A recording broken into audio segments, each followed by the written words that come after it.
Governments are not unaware of this resistant affliction and its spread.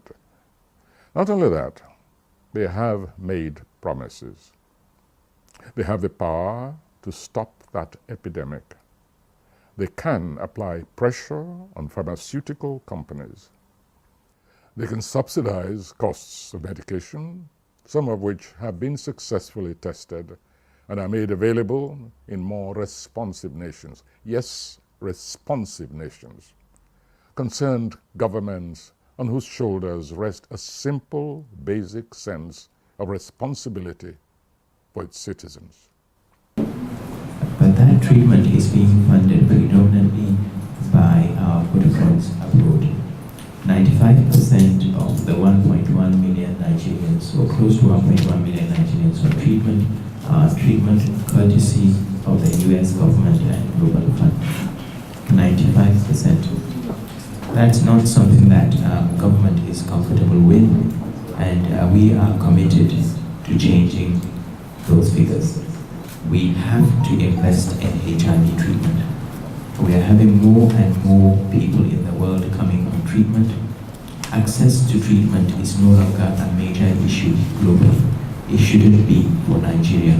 I'd like to take this opportunity to also call on our state governors to please fund HIV programs in their states, and specifically to implement the promise they made at the beginning of the year that 1% of their monthly federal allocation will go towards HIV treatment. The media is quintessentially the biggest public good instrument that we have. Our job is always to help bring public purpose to this, and then here AIDS caregiving is also public purpose. So all I was just trying to do is to say that there's a connection between what we do and what they do.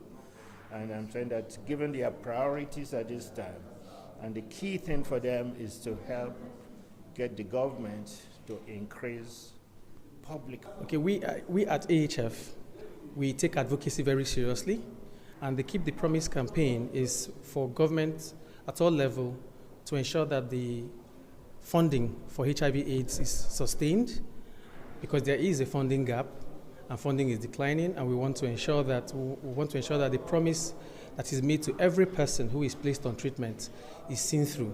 We want to ensure that there's awareness being created, and all stakeholders, governments, civil societies, individuals, corporate bodies will step up and fill that funding gap, because there is need to continue treatment for individuals who are affected by HIV/AIDS. So the Keep the Promise is keeping the promise to ensure that the funding for HIV/AIDS is sustained.